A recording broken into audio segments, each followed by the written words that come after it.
Hello, and welcome to English for Vietnamese Speakers. I'm Lance, and in today's video, we're going to talk about why my ears, which have been listening to English all my life, have a hard time hearing you as a Vietnamese speaker when you speak English. The challenge arises primarily because Vietnamese you can think of as having trained your ears and your mouth for the ballet.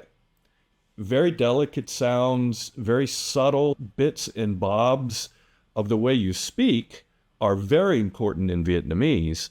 And as an English speaker, I have a very difficult time hearing Vietnamese. I'm still working on training my ear. But you as Vietnamese, when you're learning to speak English, you often try to speak English in the same way that you would speak Vietnamese.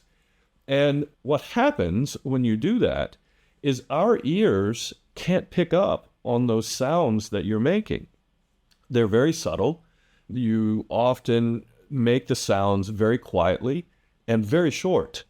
But in English, as you've heard me explain in our exercises and in our lessons, it's important to lengthen those sounds out and to vocalize them, make them a bit louder.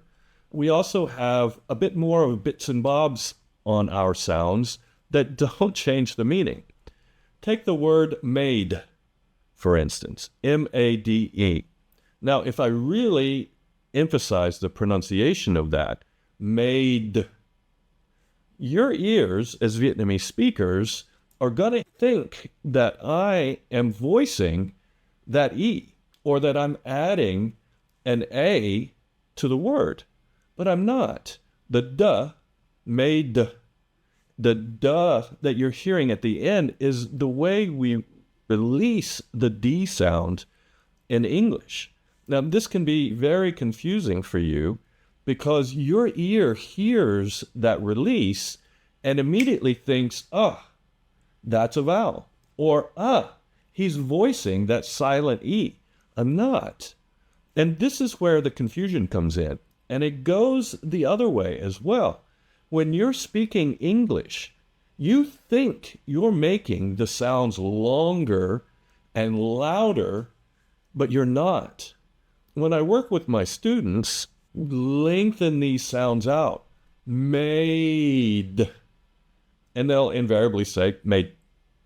And when you're a Vietnamese speaker, your ear is trained to hear that. And when you're speaking English with your Vietnamese friends, you all hear what you're saying loud and clear.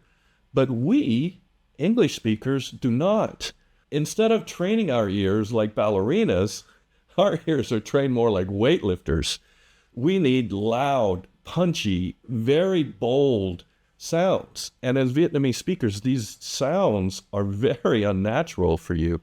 And so as you're learning English and as you're working on improving your pronunciation and your understandability in English, you really have to retrain your brain and your mouth when you're speaking English to make these sounds much, much longer, ridiculously long. Even when my students get the sound to where finally they're saying it long enough to be able to distinguish, they think it's long. It's still pretty short for me as an English speaker.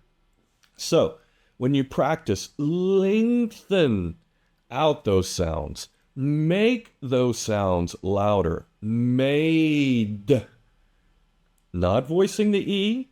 That's not an A. It's just a release on the D that adds emphasis, more punch to the sound, which you don't have in Vietnamese.